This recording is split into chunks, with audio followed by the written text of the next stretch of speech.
welcome to the podcast devoted to the classic and sometimes not so classic genre cinema of yesteryear. This is Monster Kid Radio. I am Derek M. Koch, the writer, producer, and host of this here show, and you are a podcast listener of discerning taste. Welcome to the show. I'm glad to have you here, and I'm glad to be playing music from the Jagaloons again. The Jagaloons is a surf band. We played their music just a couple of weeks ago. We're playing another song from their album, Forbidden Words. The song is called Don't Bother Me. You're going to hear this song in its entirety at the end of this episode, but if you just can't wait, go ahead and hit pause. I don't mind. Hit pause, head over to thejagaloons.bandcamp.com and pick up their entire album, a digital album for $10, 14 tracks. That's a heck of a deal.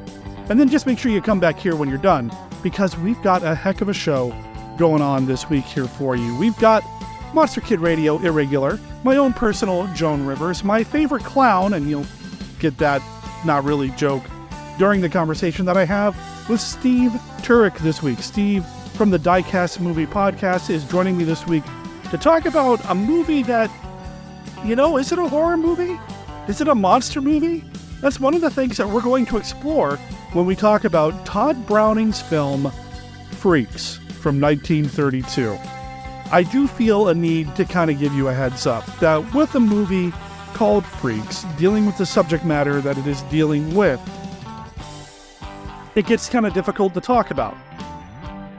I'm not talking about the political correctness of it or anything like that, although I'm sure part of it does kind of creep into the conversation as well, but it's difficult because the characters are referred to as freaks in the movie, when really they are people who, through no fault of their own, either through genetic disposition, birth issues, whatever, are not the typical specimen when it comes to humanity.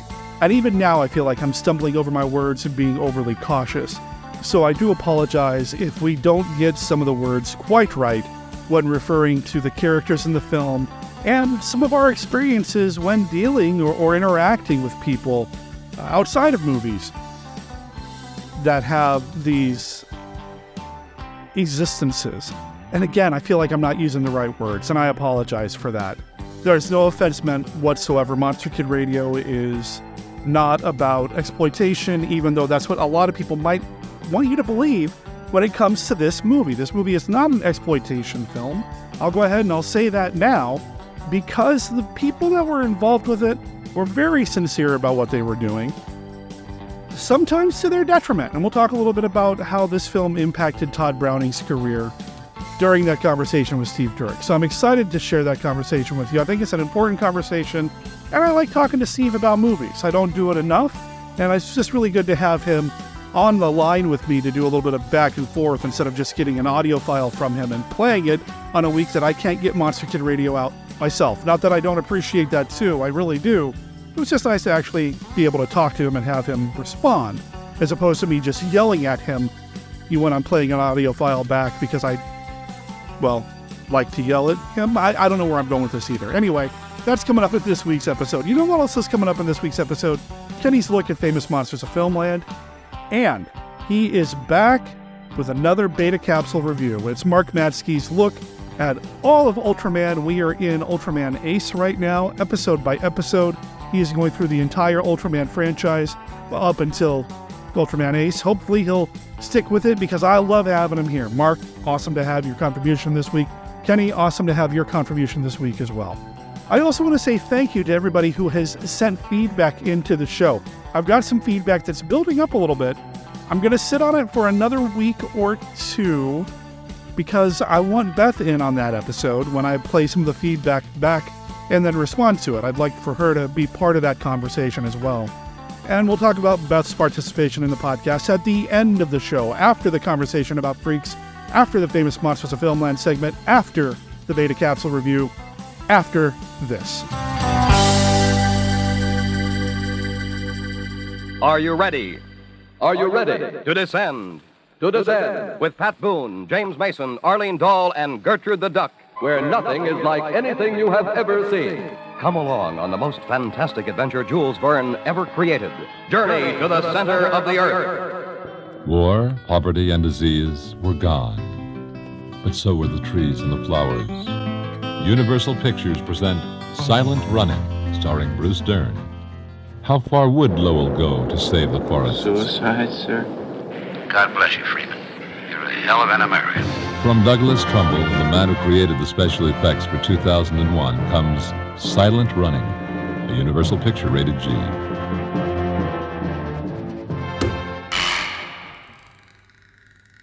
Live from the Land of Light in Nebula M78, home of the mighty Ultra Heroes, it's Monster Kid Radio's Beta Capsule Review.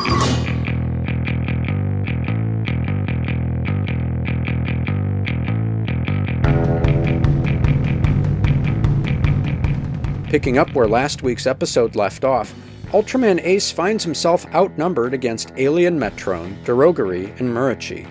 However, the kaiju turn on one another, leading to Murachi's bloody demise. Still, our hero's strength is rapidly waning, so he decides to initiate the Ace Barrier. Historically, this action has sapped Minami's strength to the utmost, and that proves to be true again. After trapping their foes, she's taken to the hospital.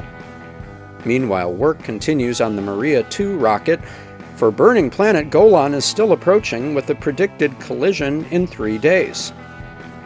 Back at the hospital, Hokuto is informed that Minami has a 50% chance of survival, and he expresses his regret for using the Ace Barrier. She's unbothered, though, satisfied in doing her duty to fulfill Tak's mission. Speaking of the terrible monster attacking crew, the lines of authority are being strained as Yamanaka disobeys Captain Ryu's orders and begins bombing Alien Metrone, who's encased in the Ace Barrier. Yamanaka's desire to avenge his fiancée fails, however. The bombing only succeeds in freeing the alien, leading to an emotional confrontation among Tak's members, interrupted by the news that Minami has taken a turn for the worse. As planet Golan draws near with apocalyptic results, Minami insists on being discharged from medical care to make one last stand, side by side with Hokuto. Will the Maria 2 be finished in time? Or is it truly the end of the world? Episode 8, which hit the airwaves on May 26, 1972, continues the story that started with Monster versus Terrible Monster versus Alien, bringing to life the action described by that title. And its action is almost laughably grotesque, spotlighting 3 on-screen kaiju kills that toe the line between savage and silly. First, Dorogari effortlessly tears Murachi limb from limb as red blood spurts from its wounds. Then Metrone is sliced neatly in two by the Ace guillotine, causing rainbow-colored alien entrails to spill. And finally, Ace punches a hole through Dorogari's guts before beheading him with his sword and immolating the kaiju corpse. Now, this is hardly the first time that an Ultra Brother has brutalized a monster. However, there's something unsettling about Ace's efficient execution style. While his relatively small stature ensures that we root for him as the perceived underdog in nearly every battle. It's an entertaining and compelling mix, as is the interplay between Hokuto and Minami, who are trying to navigate the implications of 2 people becoming one hero. While a show like Ace doesn't have time to dwell on such a theme, it gives a little extra weight to each transformation. And in time, movies like 2013's Pacific Rim would explore the concept of 2 people cooperating inside a Titan to dramatic and crowd-pleasing effect. For Monster Kid Radio's Beta Capsule Review, this is Mark Matzke reporting.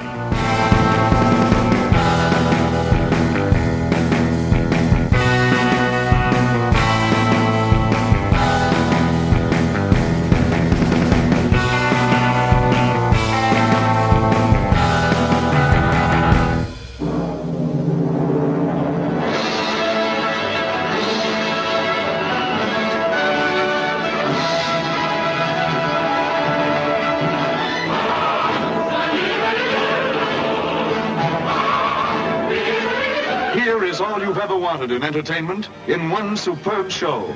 Here is matchless story, suspenseful, terrifying, never so thrillingly presented. Here in breathtaking technicolor is superb spectacle and splendor and romance. Here is a chorus of 100 voices, a ballet of 100 dancers, a cast of 1,000, starring Nelson Eddy in his most vigorous performance, lovely Susanna Foster, and Claude Rains in the most coveted role of the year as the Phantom of the Opera. My music! You've stolen it! You've stolen my music!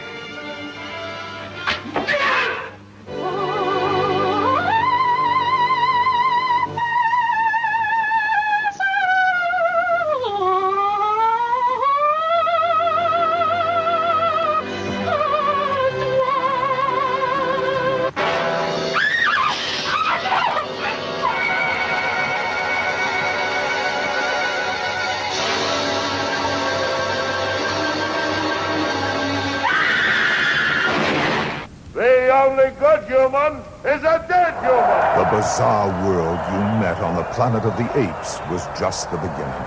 What lies beneath may be the end. 20th Century Fox takes you beneath the planet of the apes. This is the year 3955 AD. The apes are building a war machine aimed at planet domination. Superhuman mutants strike back with new and terrifying weapons of the mind.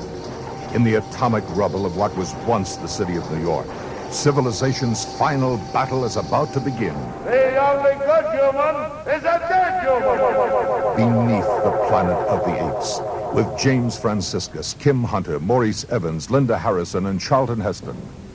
Can a world long endure half ape, half man? The answer lies deep beneath the planet of the apes.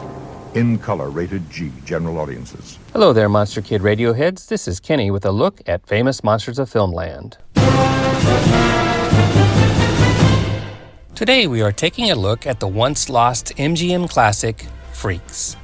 FM featured the film in issue 173 from 1981. It was a 7-page article with 11 photos. It started with this. Horrible twisted things, crawling, whining, laughing, exclaims one of the normal characters in Tod Browning's 1932 horror classic, Freaks. Dirty, slimy monstrosities. But those monstrosities that repulsed the prejudiced populace of yesteryear did much more than crawl and whine and laugh. They hopped, they squirreled, they slithered through the flickering black and white celluloid images on the screen. Hands, when they had hands, clutching ebony black revolvers. Bladed, glistening knives between their teeth, eager to catch their prey, and cut, cut, cut, exacting a terrible, freakish revenge. Freaks is a 61-minute film made by the director of Bela Lugosi's Dracula.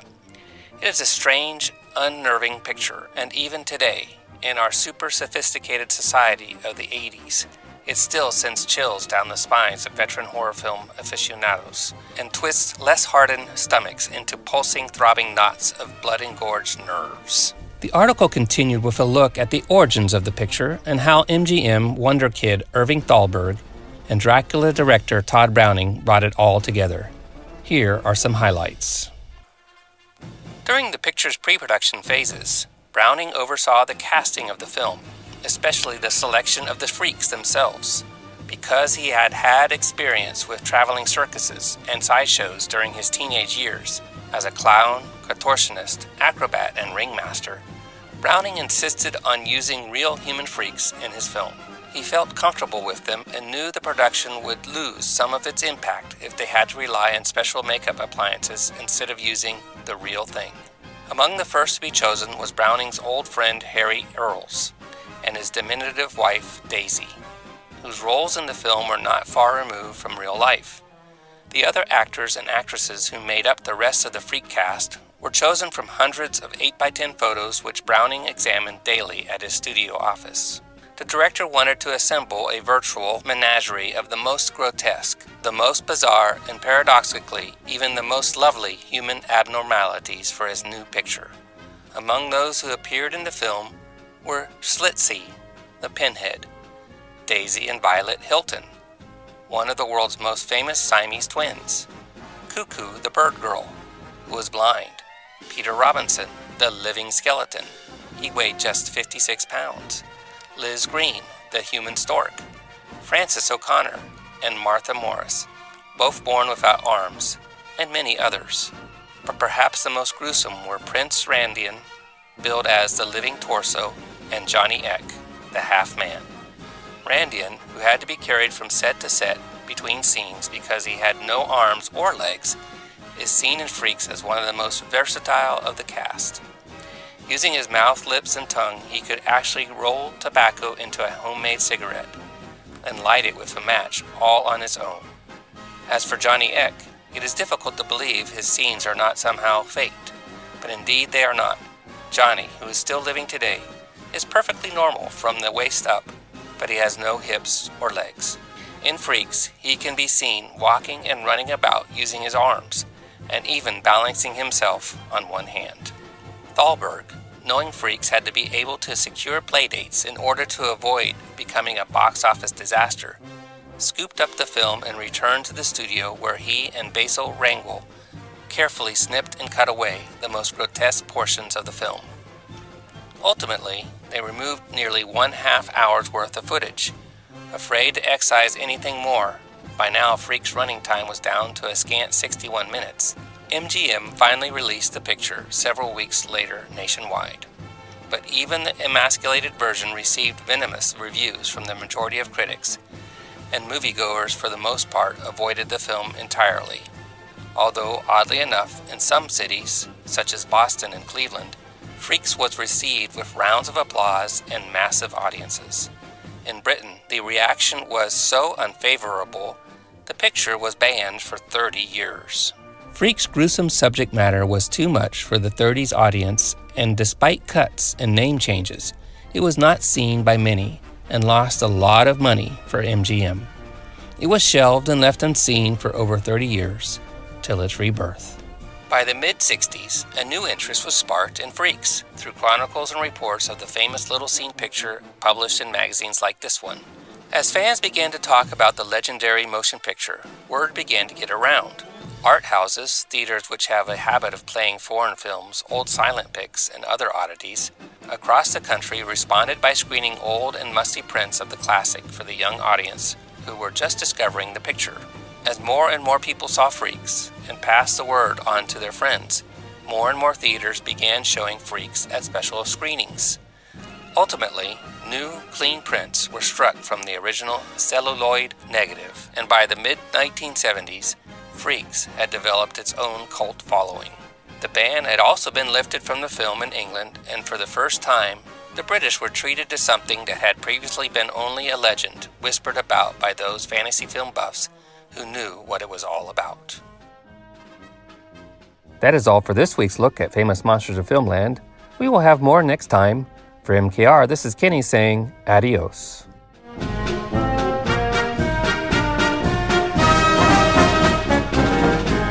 It's the story of Jade Cochran, a country girl who knew there had to be something better than waiting tables in a greasy roadside stand.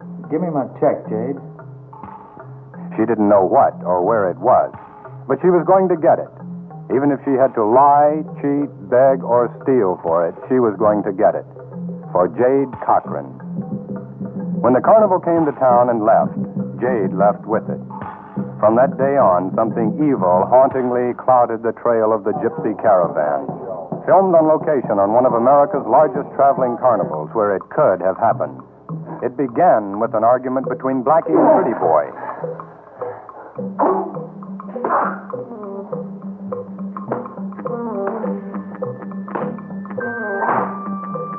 That ended when a man was maimed.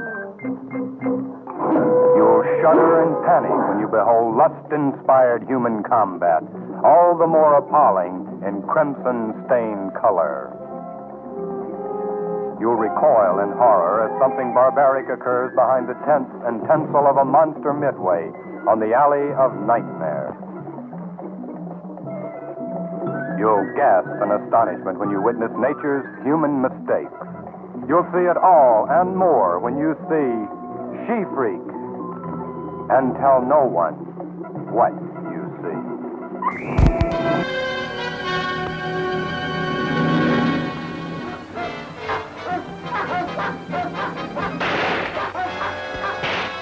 Spawned from the depths of doom comes the most fearful monster of the ages, to strike with paralyzing terror the despoilers of ancient tombs. Here is new horror by the master of menace, Lon Chaney as the Mummy, with Dick Foran, John Hubbard, Elise Knox, George Zuko, Wallace Ford, Turon Bay, in The Mummy's Tomb.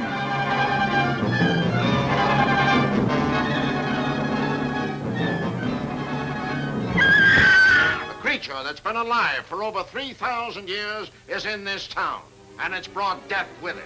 We've got to run it down.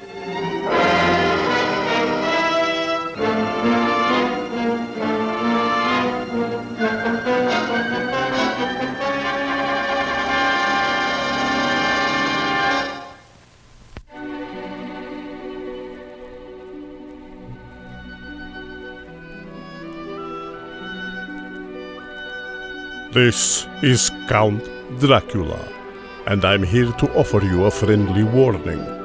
Derek and his guests often get excited, and occasionally this results in revealing key plot points of the movies they're discussing. You know how the children of the night, monster kids, can get sometimes. So consider yourself warned. And don't come begging to me to kill them for their transgressions afterward. I have more pressing issues to take care of, like that pesky Van Helsing. Can you believe it that Daisy and Violet are always in the same movies together? Neither one of them ever did anything separate. Well, I'm going to start with that. No, yes, I am. This is exactly how we're starting, listeners. This is Monster Kid Radio. Y'all know that. You know what you tuned into. And who you hear on the other side of this conversation is my own personal Frozo. It's Steve Turek, man. How you doing?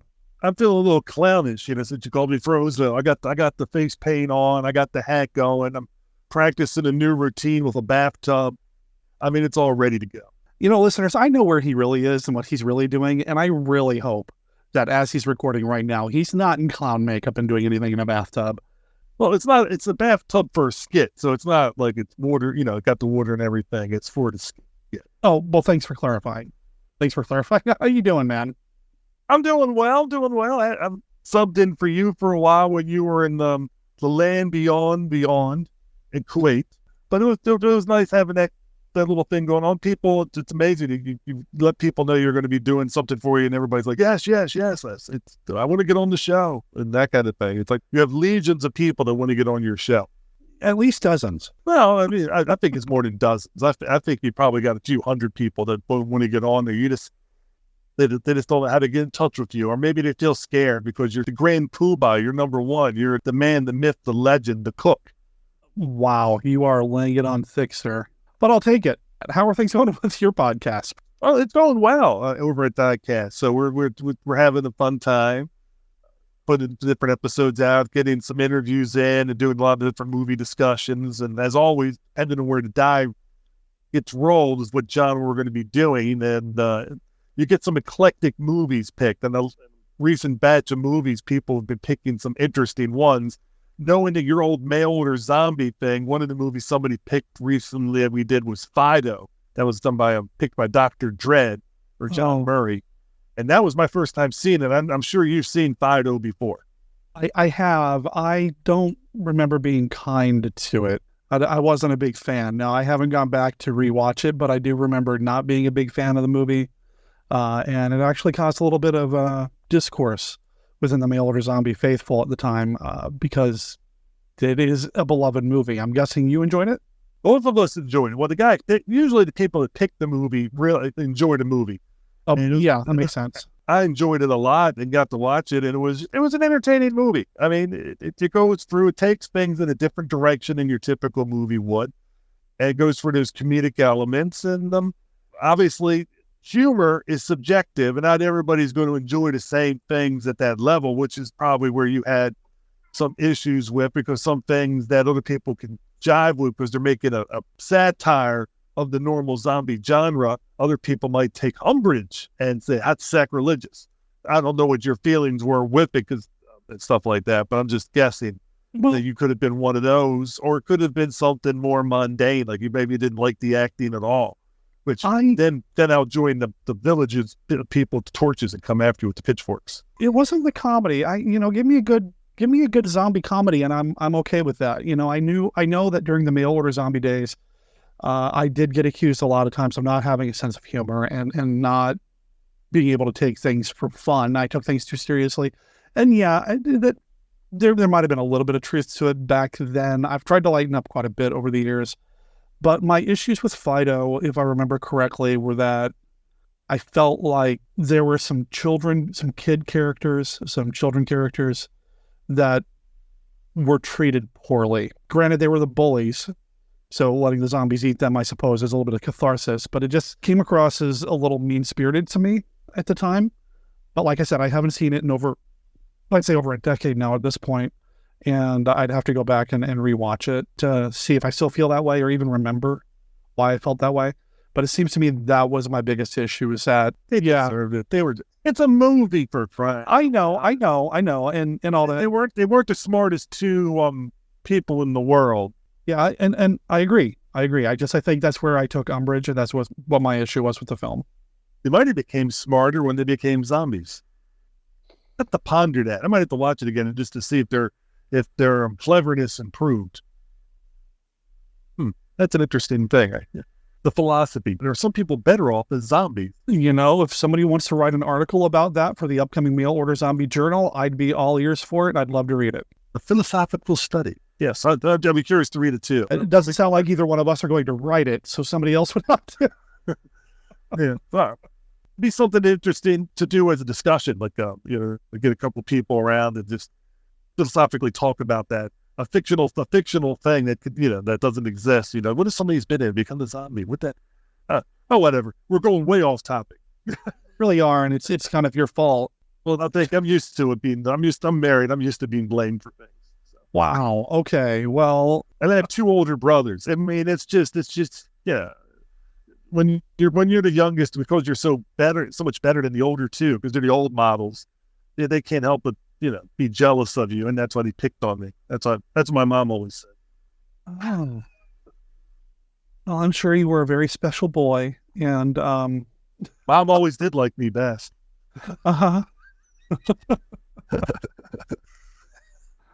Yeah. So anyway, off topic. So yeah, DieCast is going well.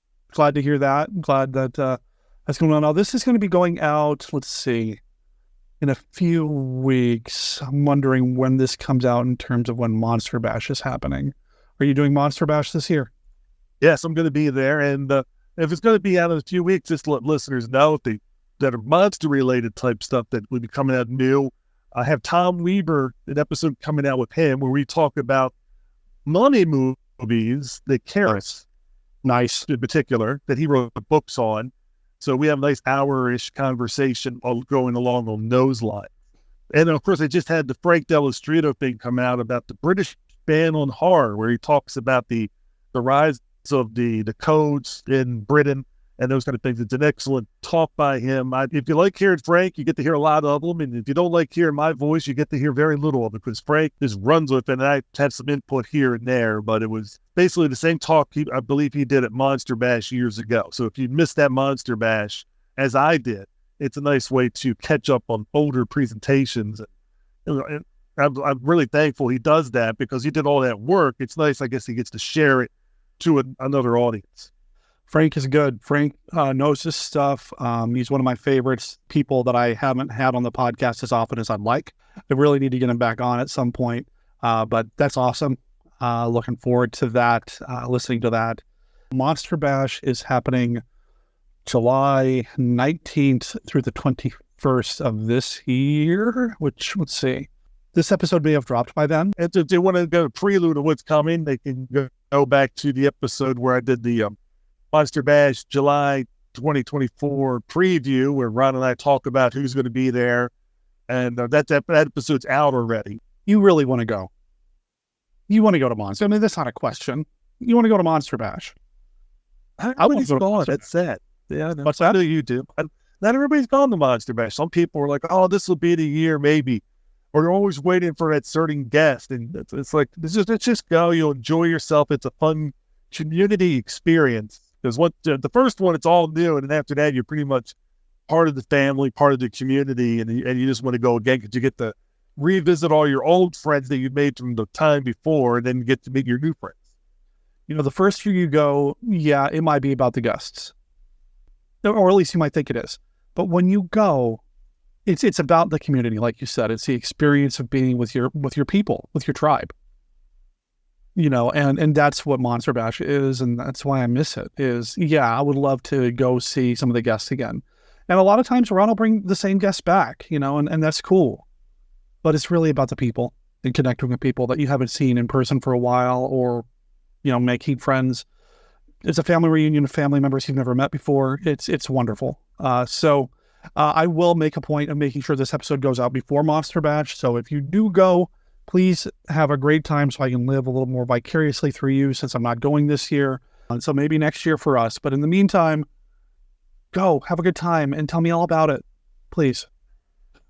Go, and since this is coming out before this year, some returning people are Daniel Roebuck, Beverly Washburn, Victoria Price.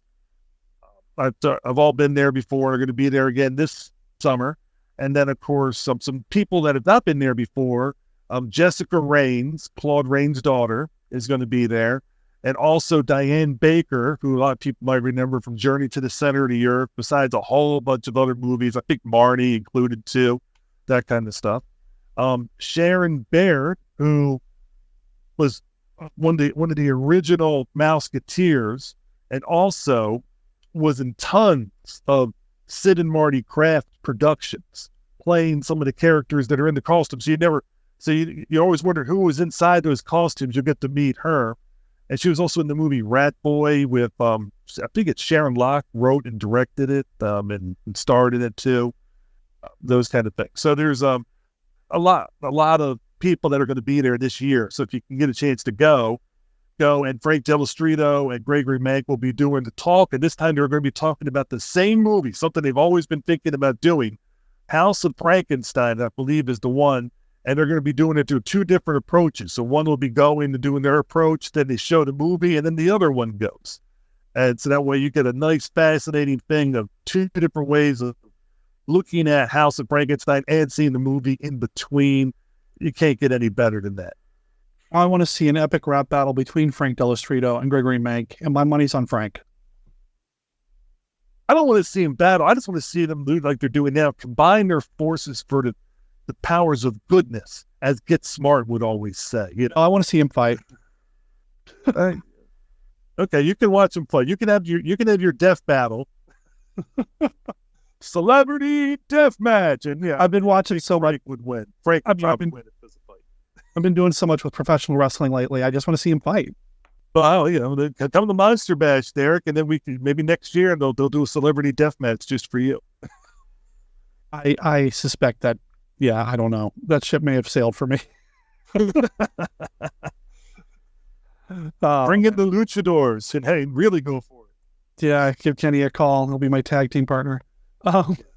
Yes, there you go. And Tito involved, and I think I'll be fine. All right, well, that's cool, man. That's awesome. Yeah, we'll make sure this episode goes out before Monster Bash so people have a chance to go if they haven't gone before. Hopefully the tickets are still available. And like I said, Monster Bash is happening July 19th through to 21st. It takes place, where's it happening, Steve? Pittsburgh, Pennsylvania. It's at the Marriott Pittsburgh North, over 150 vendor tables, film festival, and it's nonstop, man. It starts early in the morning and it goes late into the night. Last time I was there, and I assume they still do this, they'll do the Mexican movie night where they bring in way too many bags of Taco Bell burritos and such for people to enjoy while they're watching a Mexican movie. They'll have cereal available for Saturday morning cartoons. It's a fun experience. If the weather holds up, they'll do a movie outside, drive-in style. At least that's what they've done in the past. I assume they'll do it again. It's just a wonderful time. And of course, the Saturday night, they toss that at midnight. They toss prizes out to you. Books, DVDs, Blu-rays, bottle kits, toys, all kinds of stuff. They just literally throw it at you. So be warned, items are being thrown, I shouldn't say at you, towards your direction. So you definitely, if you want to participate in the prize toss, I'll know you're doing so at your own risk. This usually takes place after they do an awards ceremony where you and I have gotten the best prizes possible over the years. Yeah, we got keys to the executive washroom after you win that prize. The 40. Wow. You didn't get a key to the executive washroom and have to clean it? No. I'm going to have to talk to Ron. I'm going to have to check with Daniel Roebuck because he got his award the same time I got mine. I'm going to see if he had to clean the washroom. If he didn't, and if it's only me, there's going to be some explaining to do, especially after taco night. That was not fun. Wow. All right. Well, back on track. I thought we'd just been hanging off the rails the whole time. Yeah, at this point, I have no idea. But I do know that we've got some individuals with disabilities, some sideshow performers, for lack of a better term, freaks in the waiting for us here. That's the movie we're going to be talking about. We're talking about Tod Browning's 1932 film, Freaks. And, I still struggle. I don't know how best to refer to the people in this film. I don't know what's appropriate and not offensive. Well, I don't know. I mean, it's hard to say because things change over the years as to what is appropriate and what's not appropriate. And whatever we say now, 20 years from now, will probably be incorrect at that time frame. But that's the future. Right now, we can only live in the present. But I want to say, your point is an interesting thing because you asked me if I was going to come on the show again, like, oh, we're going to do a normal, like, sight unseen movie, which is our typical thing. We both find a movie neither one of us have seen, and we pick it. And I just watched Freaks within the last year, and that kind of thing. But I never sought out to ever watch it nor do it for the reasons that you're just kind of mentioning. And I always felt it was possibly exploited. Why would you do that? Because, you always heard the hype. It was banned in so many places for so many years. Yeah. So shocking, all this other stuff. So I'd seen little clips on different compilations over the years. I'd see like a few seconds here or a few seconds there. And I kind of knew what happened. I mean, I knew the ending. The ending has been spoiled to anybody that watches anything horror related that goes into the golden age. They will spoil that for you. And so I kind of knew what happened in the movie, so to speak. But I never was going to watch it until it was a couple of years ago. And of all the things, Bruce Dern is doing a Q&A. And this went on for a couple hours. You can find it on YouTube. If you do Bruce Dern interviews, look for the one that's long. And he's awesome and excellent storyteller, so I highly recommend anybody seek out Bruce Dern's interviews. And he was, of course, in the sci-fi classic Silent Running. And from what I remember in his story, Steven Spielberg and George Lucas must have showed up to see, and I think was it Turnbull was the director, to see how that was all going. And when they showed up, of course, he had Huey, Dewey, and Louie, the robots or droids, whatever you want to call them, maintenance machines. And they asked him, what kind of mechanisms are you using to make those run? And they opened up and they saw there were people in there. And these are people that had either, I think Bruce Dern said, we were born that way or came back from the war and were changed physically. And we're able to fit in the mechanisms. They're able to fit into the droid body itself. And George and Steven Spielberg were aghast, according to Bruce Dern, about this, and that they felt it was exploitive to have it in. But Trumbull said to him, they want to do this. This is work. They want to be useful. They want to be helpful. They want to be able to do things and be part of society. They enjoy this art. It takes the lens off, like the fog goes off your brain, and you realize this wasn't exploitive for him to utilize them in that way. They had the physical attributes to be able to do that particular job. Just like in basketball, you want tall, fast guys, typically, on your team that could shoot well. Not everybody can do that. So some people have certain physical attributes that are going to be more likely to be able to do a certain job and do the thing. You also don't want to be extremely tall and work in a submarine. There's physical attributes that work for and against you.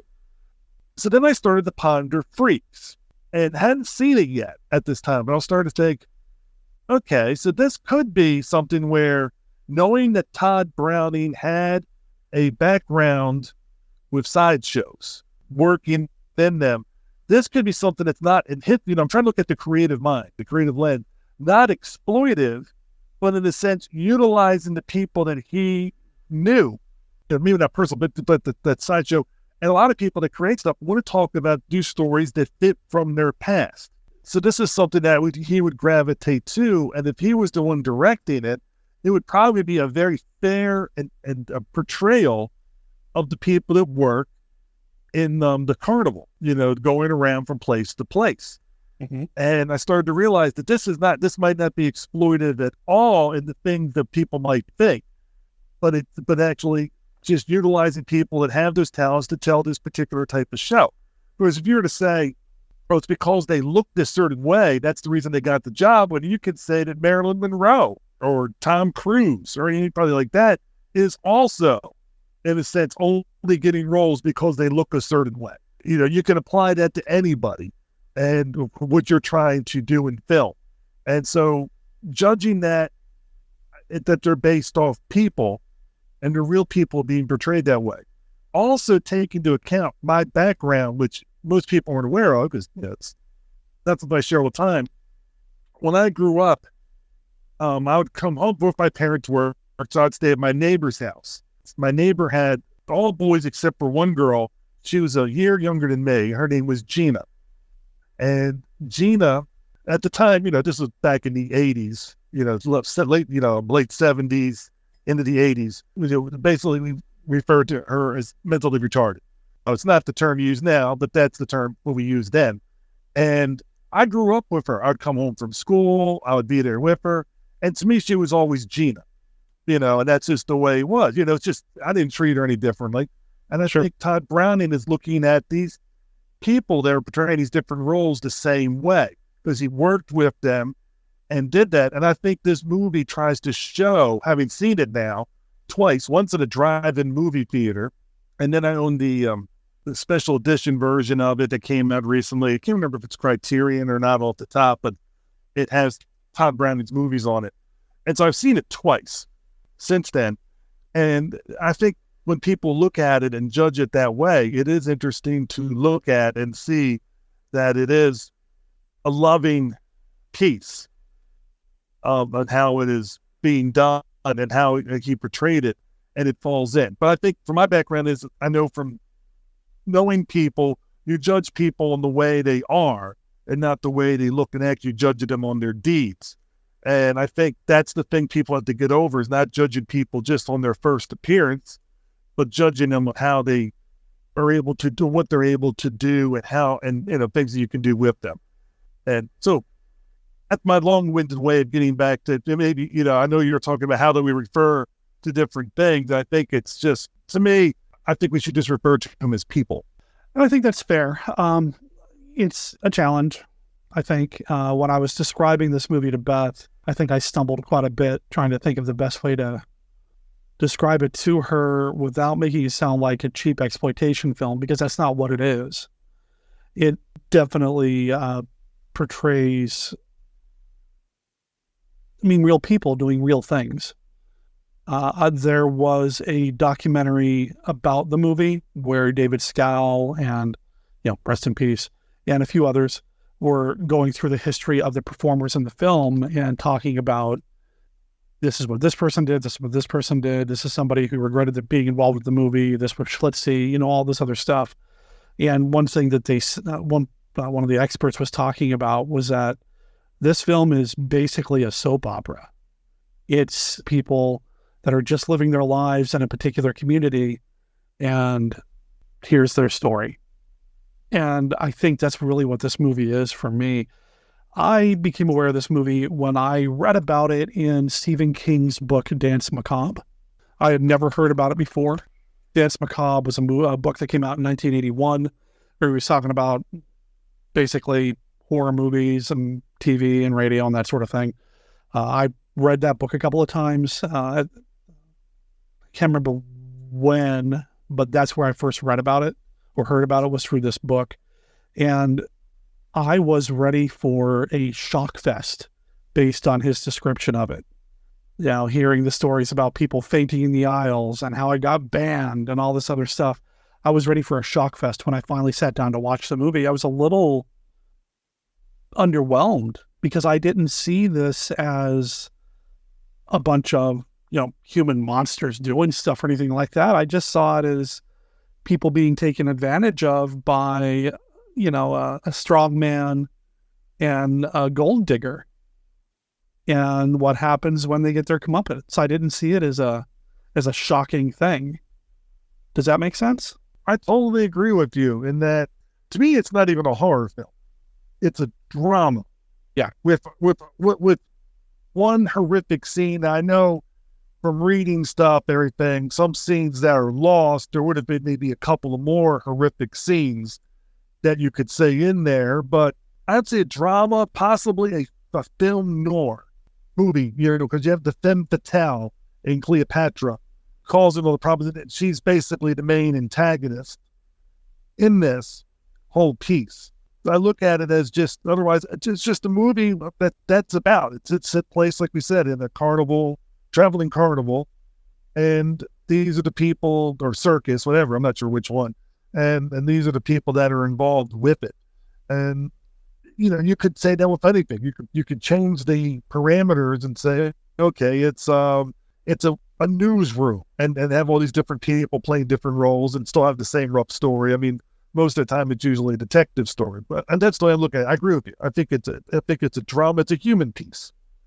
Yeah, it's a fascinating film. I haven't done a lot of study about the man lately, but there was a period where I was really into Tod Browning, and I was reading all these biographies and things I can get my hands on about him, and learning about his background and his growing up. And I mean, knowing that he worked in the circus or carnival or sideshows, in the vaudeville circuit and all of that, he was very much into that side of show business. So if anybody's going to direct this movie, I'm glad it was him, because he got it. Not that he got working with people with out legs or a bearded lady. He got the sense of community that grows around this family of performers. And he was able to kind of peel the curtain back a little bit and allow us to see what that was about. And that was something that I was really struck by when I watched the movie this time. We'll talk a little bit more about the movie, but in terms of what we feel about it. But yeah, it came out in 1932. It was an MGM film.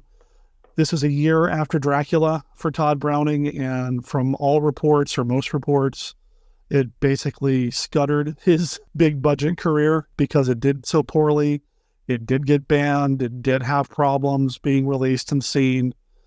So I don't know what he was hoping for out of this film experience, other than, I don't know, just wanted to put his family on screen, that kind of family on screen. I don't know. But yeah, this was a far cry from Dracula, and he would never work at that level again.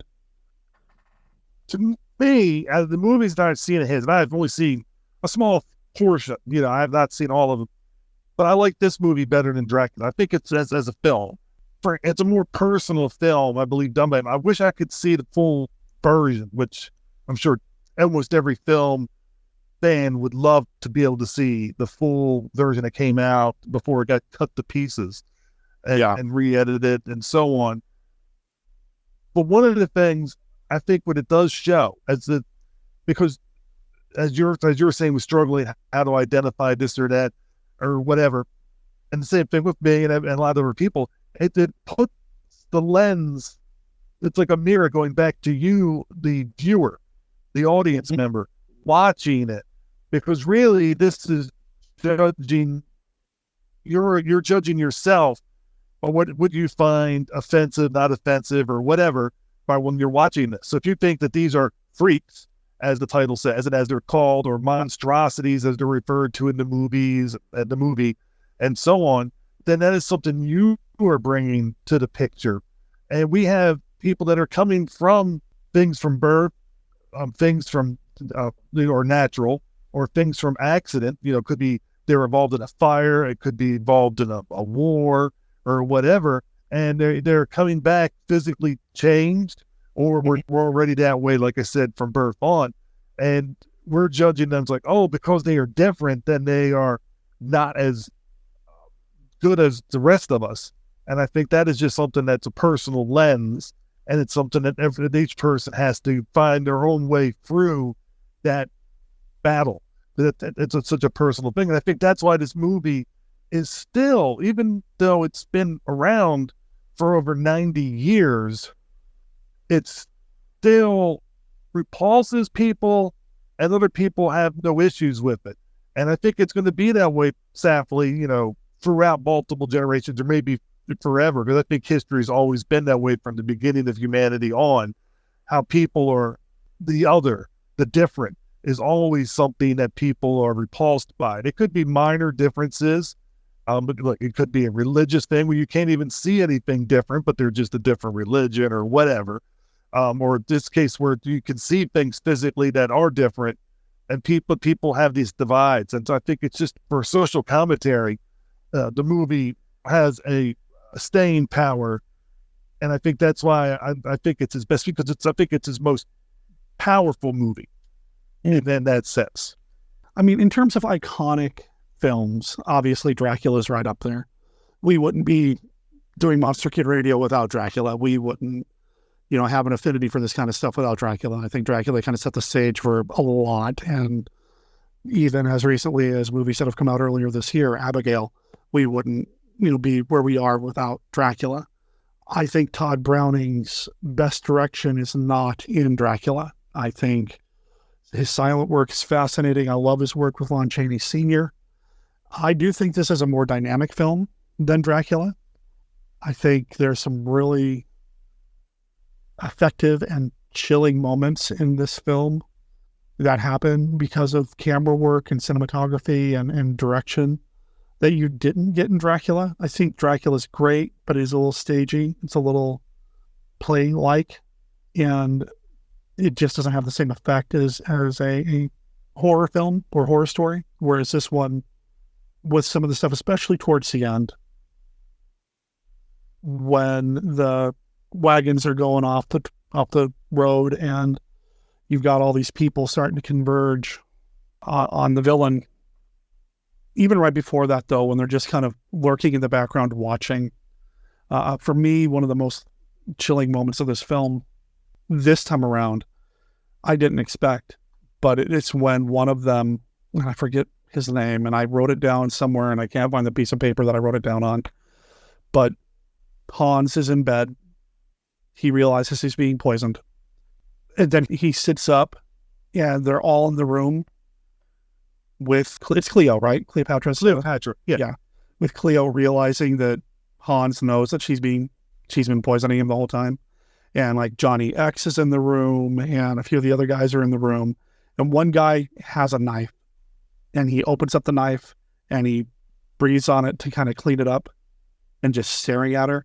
That moment chilled me. Because in that moment, I realized it doesn't matter how tall this guy is. It doesn't matter what disabilities he may or may not have or the difficulties he has interacting with the world. He's just as dangerous as anybody else. And the way he looks at her, man, that's acting, and that's chilling, and it's terrifying to me. You're talking about Angelino? No, it wasn't Angelino.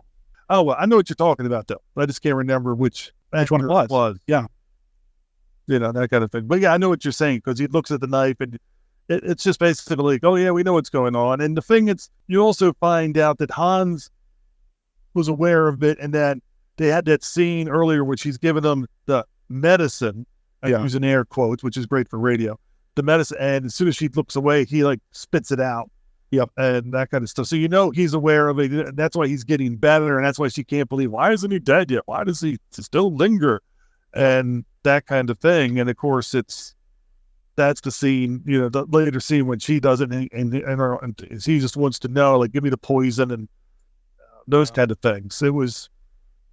He did not want what happened to her to happen to her. But then again, when you have anybody that's considered family, and they're all considered family, and somebody's trying to hurt one of your family members, people develop that mob mentality.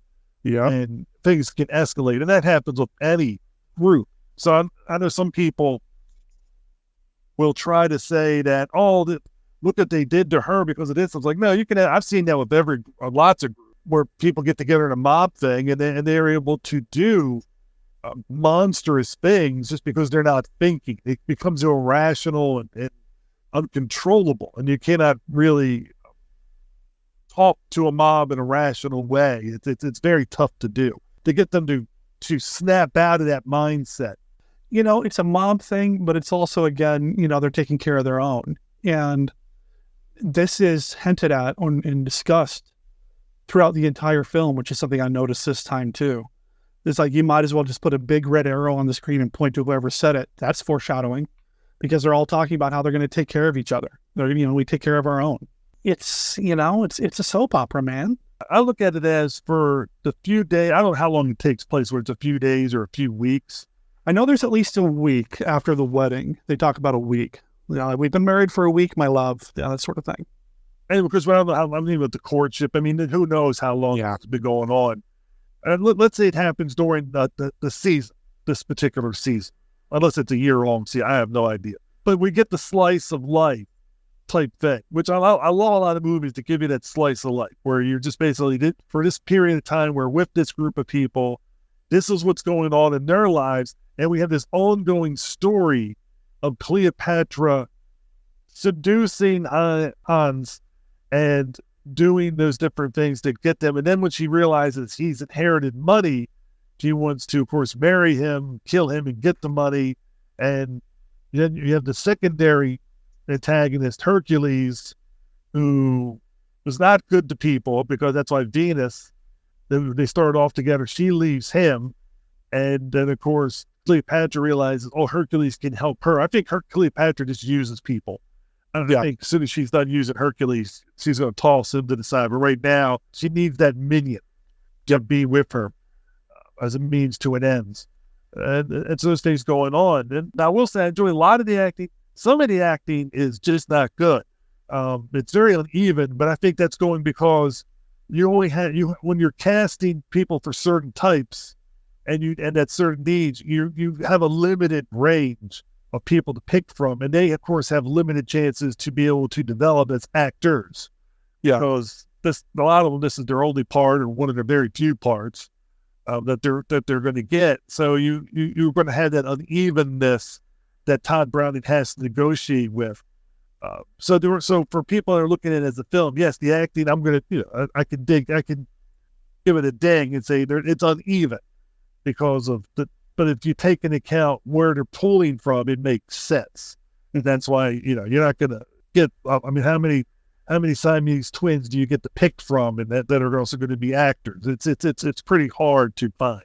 You're going to pick people that have worked the sideshow circuit, people that he may have even worked with at one point or was aware of. I know that he and Harry Earls had worked together before, so they actually had a relationship or a friendship, and he played Hans. Well, he's fine. His interactions with his girlfriend, beloved Frida, played by Daisy Earls, their chemistry feels awkward to me. And then I realized it's because they're brother and sister. So they were really kind of downplaying the I'm in love with you stuff.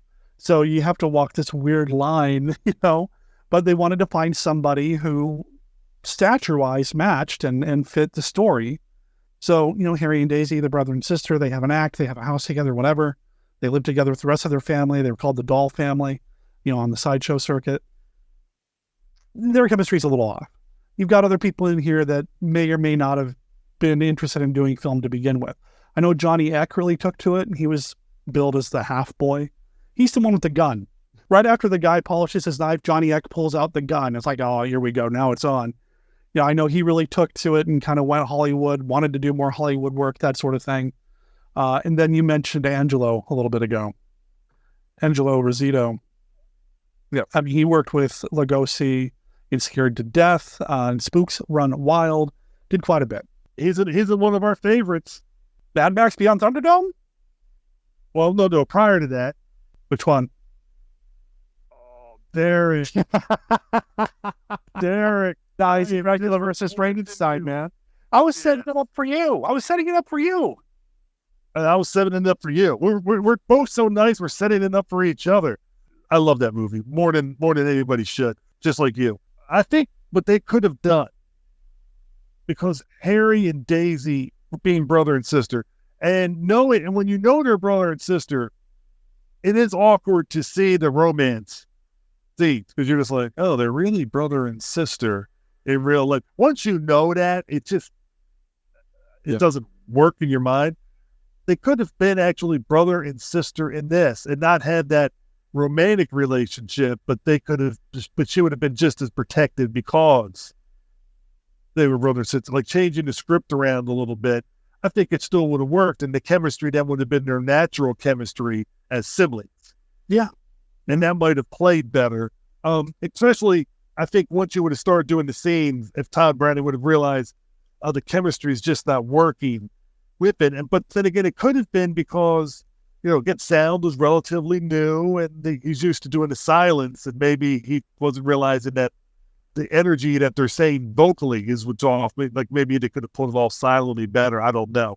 But I mean, those are minor nitpicks, I think, in the movie. Like I said, with the uneven acting and with that relationship, because the main thing is all the cast is really the freak, because there's no real one person that is like the star, or the featured player. They're all featured in some ways. I mentioned Frozo at the very beginning, where I called you my personal Frozo. That's Wallace Ford, man. He's awesome. Wallace Ford is so good. So great. And it was so good to see him in this and playing this role. Of course, he's a clown, but he's Wallace Ford, man. He's fantastic. What I like about Wallace Ford is, and Venus for the same part, they're relatively, I'm just going to, people that are normally abled, or whatever you want to call it, they're typically out there, I'll use the quote, regular people. Okay. Just so people that, to give people an idea that haven't seen the movie, there's 4 main characters that you would consider regular people: Frozzo, Venus, Cleopatra, and Hercules. There's some other minor ones. Roscoe has the stutter, but I mean, there's some other ones that are shown, but they don't really have, they're not big parts. Yeah. But if you were to look at it, 2 of them treat people that are in the circus or the carnival, whatever, the traveling show, as beneath them, and they ridicule them, they make fun of them. It's just like, oh, we're doing this job, but the rest of the people in this circus or whatever, they're freaks, to use the term in the movie again. Whereas Frozzo and Venus, played wonderfully by Wallace Ford and Leela, is it Himes or Hames? Himes, I believe, is how I heard it pronounced. All right, Himes. They are the people that are just like, oh no, we're all the same, because they're coworkers, they're family, they're people they hang with, and they know them, especially Wallace Ford. I mean, of all the people, he is the one who goes out of his way to interact with everybody and to talk to them and knows their backstories. You can just tell that they've been together for many seasons, many years, or whatever you want to look at it, and traveling around. And I think that is the character, I think, that those of us Tod Browning sets up, we want to emulate Frozzo. We want to be like Frozzo, the person that doesn't judge people by the way they look or appear or do, just by what they do, what their actions. That's how we judge it. And interestingly enough, of course, he and Venus are really these background characters in the slice of life. They have nothing to do with the main storyline for the most part. There's things that the main storyline interacts with them, but they don't really do anything with the main line, which is seduction and the attempted murder of Hines. So I just find that interesting. Most movies nowadays, Wallace Ford's character and Leela's character would have had more of an integral part with the ending, somehow, in some ways. This movie subverts that expectation that we now see. But of course, it's 1932, so I don't know if that would have been subverting expectations, but I mean expectations for movies we've seen in the ensuing 90 years. He's a good way to put it. He's just fun to watch. It's Wallace Ford, man. Speaking of the Mummy movies, it's Wallace Ford. And really, he's in a lot of my scenes of him interacting with everybody are my favorite scenes. Mm-hmm. Because it's just, you're learning more about the characters. You have a professional actor. This was a smart way of doing it. You get a professional actor who's very seasoned. You put him with the people that are doing it for the first time or rarely, and he's able to work with them and get them to be the best they can be. So he was the best one at throwing stuff back and forward with, where he's like, okay, I'm not sure exactly how they're going to play it because they don't really know how they're going to play it. So I'm going to try to help them and be giving as much as possible. And I think that's where his ability was so nice. And some people don't realize it because that's a tough thing to do when you are a professional actor and you're working with all these people that are not, and you have to make the performance look good. I think that's why I like his scenes, because he's able to draw the most out of these non-professionals or novices. As time went on, I don't know if time's been overly kind to the film. I know that a lot of people that were involved in the movie, Olga Broderick, for example, the bearded lady, wasn't really happy to discuss the film, expressed some regrets about being in the movie, that sort of thing. I think a lot of the performers were a little discouraged, but there were others like Johnny Eck that loved being involved with it and talked about it. Harry Earls, I believe, was also somebody who was proud of the work. It was his idea. According to the one documentary that I watched about it this morning, he was the one that found the short story Spurs that this movie is based on and brought it to Tod Browning. Now, apparently the short story Spurs, which I've never read, it is a little bit more dark.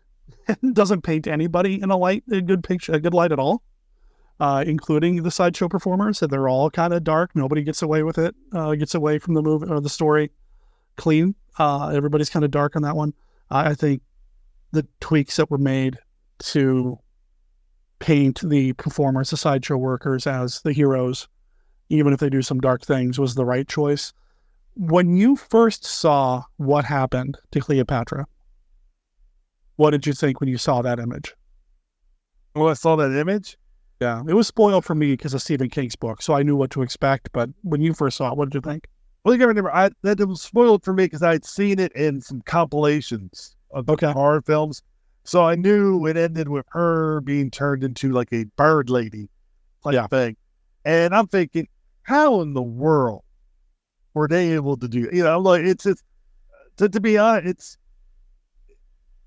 it's a terrible image. It's a terrible ending to me because I can't figure out, like, okay, there's no way. I know what they're going for. They're going for this stunning, like, oh, you're just surprised that look how she ended up. And I'm thinking there's no way they could have been able to do that unless they use some supernatural means. There's no normal way that these guys could have pulled that off where they're at with the tool they had and all the other things. It doesn't shock me. It doesn't, and like, oh, it's horrific. It shocks me only that it was like, really? You went there? It doesn't work, her being a bird lady. I feel the same way. I think, like, how did they do that? How did it doesn't make any sense to me either. Not that I want some sort of supernatural element here, but how? That doesn't make sense. But, it is what it is. It's not like we can go back and fix it or whatever. And I know that the movie She Freak was kind of basically a remake of this, and they didn't do much better in that either. So I don't know how you would change the ending to make it work. But yeah, it doesn't make sense to me that one bad night when their wagon goes off in the mud and they all get their hands on her and all they have are some knives or maybe a gun. How did they turn her into like a half chicken lady? That doesn't make sense. Now, I know from what I read, supposedly one of the things that was lost, Hercules, would happen to him was something that would have been believable. He got castrated. Yeah. And so that's like, okay, yeah, that could. So I think if I was to have filmed this, there's no way I could have done the bird lady thing, but you could have taken her appendages, like various appendages off. She was a trapeze artist. So she could have been, her legs could have been taken off her arms. I mean, that would have made more sense, something along those lines. Yeah. The bird lady thing, it comes out of nowhere. And it stops the film, but thankfully it's just about at its end anyway, depending on which version you see. It is either the end or it's just got a few minutes to go. And I just shake my head. I have no idea why. Yeah, I don't get it either. And it makes me wonder if it is explained a little bit more in the short story that it's based on. Taking the appendages would make a lot more sense. in a situation like this.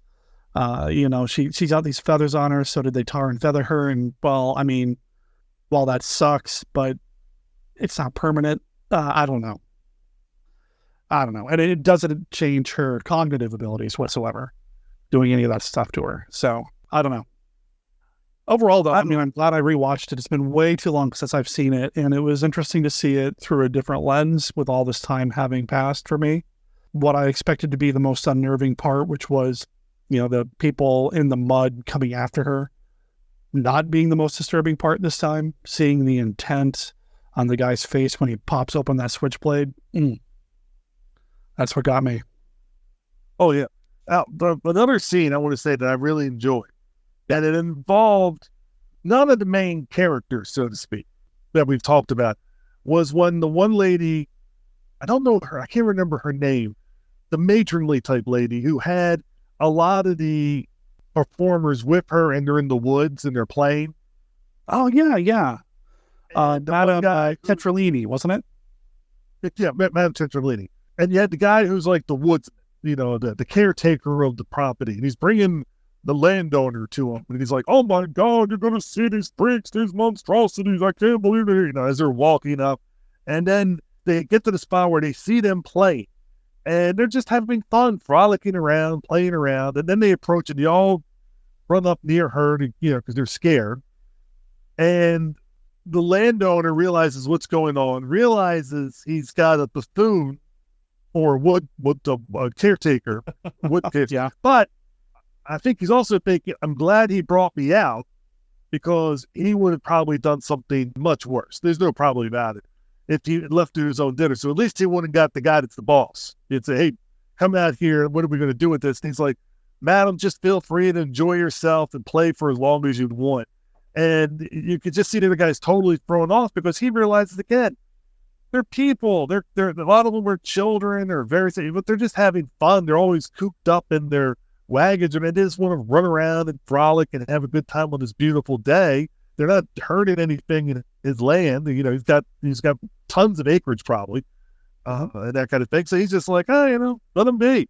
And it just gobsmacked the caretaker dude to realize that, oh, okay, I don't understand this, and that, which, a lot of people don't understand themselves, but there's, like I said, this is something that's been going on since the beginning of time, and it's probably never going to change. I don't think we're, in our lifetimes, we're ever going to see a thing where it's totally, the people are not judged. But that's just, I guess I might be being negative that way, but that's just the way it is. I find that it's one of my favorite scenes, and it's a scene that could easily have been cut from the movie, because it does nothing to advance anything, do anything, but it again falls in that slice of life.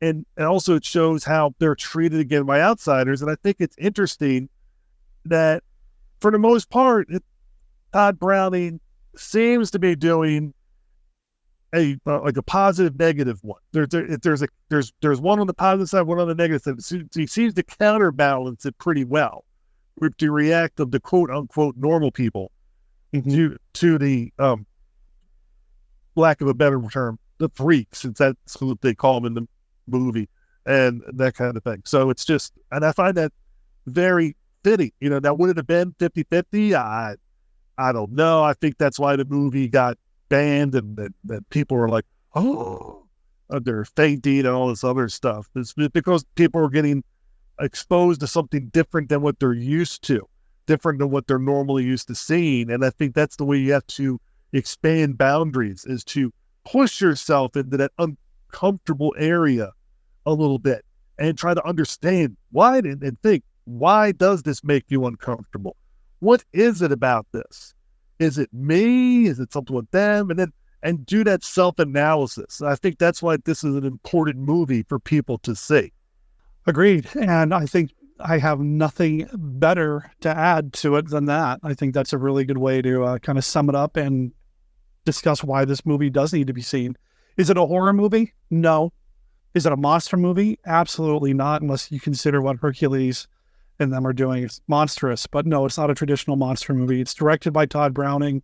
That's our horror connection, I suppose, our monster movie connection. But otherwise, You know, it's a human drama, and it's really well done, and it does force you to look at yourself and ask some pretty important and heavy questions. And who better than to get heavy with than with my own personal Frozen than Steve Turek. Thank you for doing this, Steve. Thank you. I was curious where this segue was going. I have no idea. I'm making it up to go, man. I was like, okay, he's going for it. Let's see where he's going to take this one, because I'm like, boy, he set this up in an interesting way to try to tiptoe his way to the next spot. Yeah, I don't know, man. I don't know. But I do know that this was a fun conversation. I think it's a worthy conversation, and it's definitely a worthy film. And the next time we have you on with you and me, let's pick another sight unseen movie. It's been way too long since we've done that. Yes, we got to pick another one, because I always find it funny when there's certain movies that, something like on our show when he rolled die, I'm sure it happens on your show too, where they'll pick a movie.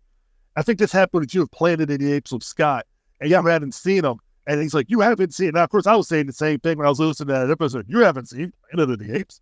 But there's millions upon millions of movies, and not everybody's seen the classic movies. Not everybody's seen the most popular movies, let alone the more obscure ones that, your show delves into and stuff like that. So I think there's a lot of people that have not seen these different things, nor have we. So so there's tons of movies, even in the well-mined area of the classic monster movies that you normally do, that you still haven't seen. It always blows people's minds. Like, how could you have not seen all these? Well, there's millions of them, and it takes a while. That's true. What was the one that we saw that, I don't know if you ever got it, was it like Carpet of Death or something like that? Carpet of Death. I thought this was a movie we saw on Amazon listed, and we're like, well, let's do that one. And then we just never did. Maybe I'm making it up.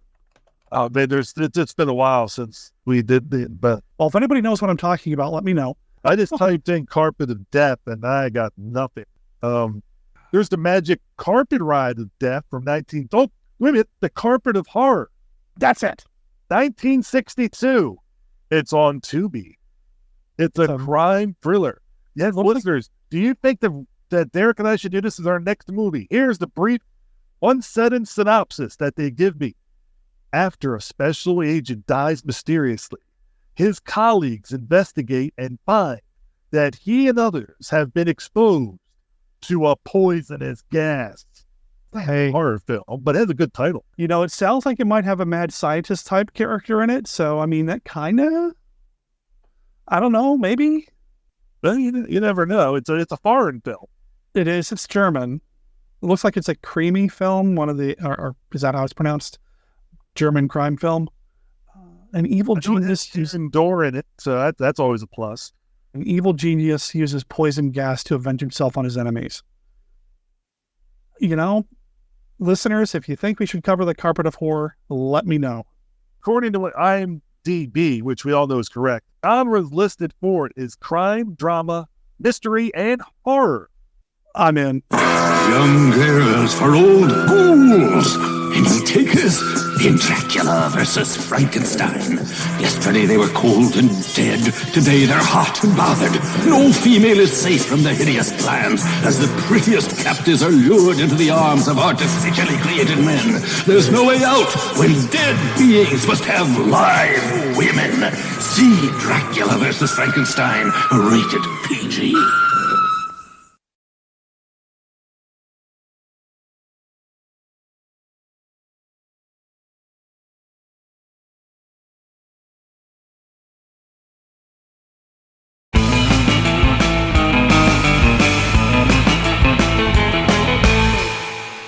Well, that brings us to the end of this episode of Monster Kid Radio. Thank you for being here. Thanks for sticking around to the very end, where I can kind of keep you up to date about what's coming up next on Monster Kid Radio. Well, as you heard in the conversation that I had with Steve, he and I will be doing an upcoming episode on the movie Carpet of Horror. Is it a horror movie? Is it a monster movie? We'll find out. But I love the title, if nothing else, so he and I will be talking about that on a future episode of Monster Kid Radio. Make sure you check out his podcast, the DieCast Movie Podcast. Just go to Google and do a search for DieCast Movie Podcast. You're going to find the show. pretty much at every podcast directory. Every podcatcher is going to be able to download the DieCast Movie Podcast. Check it out. It's a good time. It's a good conversation. He'll either do random movie reviews, and I say random literally because it's rolling a die, or sometimes he'll have interviews on, or sometimes he'll hook up with Alistair Hughes and they'll talk about Hammer films. It's a great show, and I really do recommend it. Also, look into the archives because you're going to find where he had Ron Adams on to talk about the upcoming Monster Bash, which is coming up not this weekend, but I believe it's next weekend. Is that right? You know, it's again another Monster Bash that I have to skip. I wish I could be there. I really do.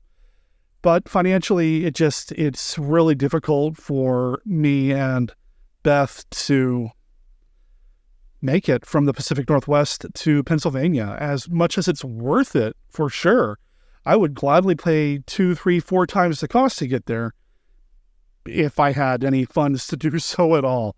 I have talked about my financial situation quite a bit here on the show, and I don't want to get too far into it, but Beth is currently not working because she is doing teaching when she's not doing haunting.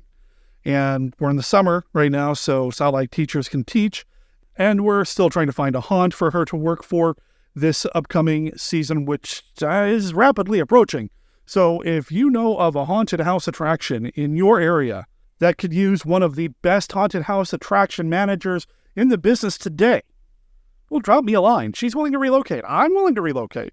We have a few feelers out there, and unfortunately, like I said, we're getting close to the season, so not a lot of people are responding to emails yet, but we're keeping our ears open.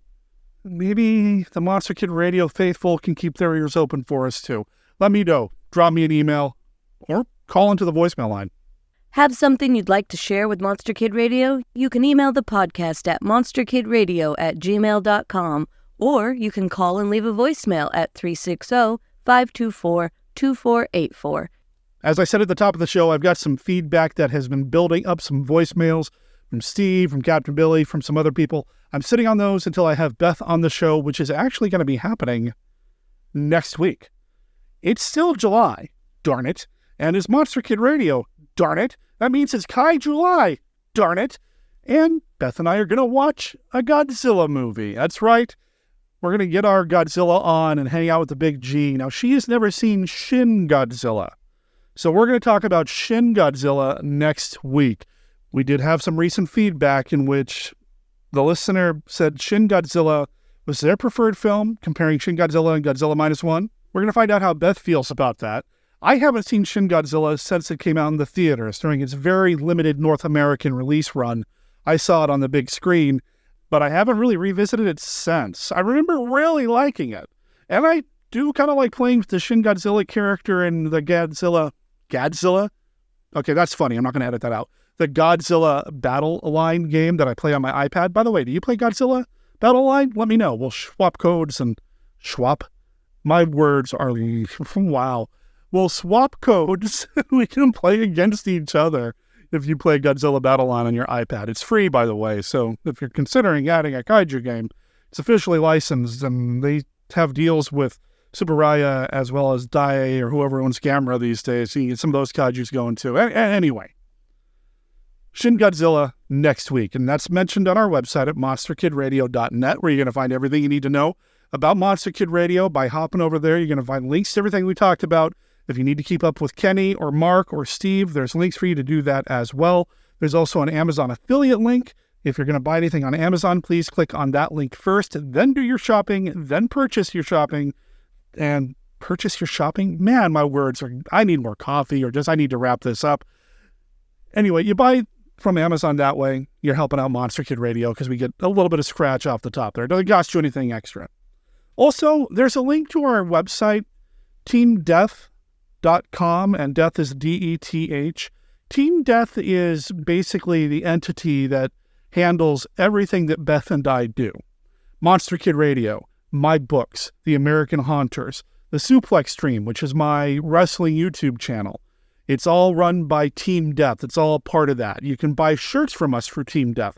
I've actually got a portal set up there to where if you go to Team Death and then click on Death Designs, you're going to be taken to where you can buy t-shirts from TeePublic or some of our Hawaiian style shirts. And if you need a custom shirt made, you know who could hook you up? Team Death. So check out teamdeath.com or follow the link in the show notes. Monster Kid Radio is a Team Death production. All original content of Monster Kid Radio is licensed under a Creative Commons Attribution, Non-Commercial, No Derivatives 4.0 Unported license.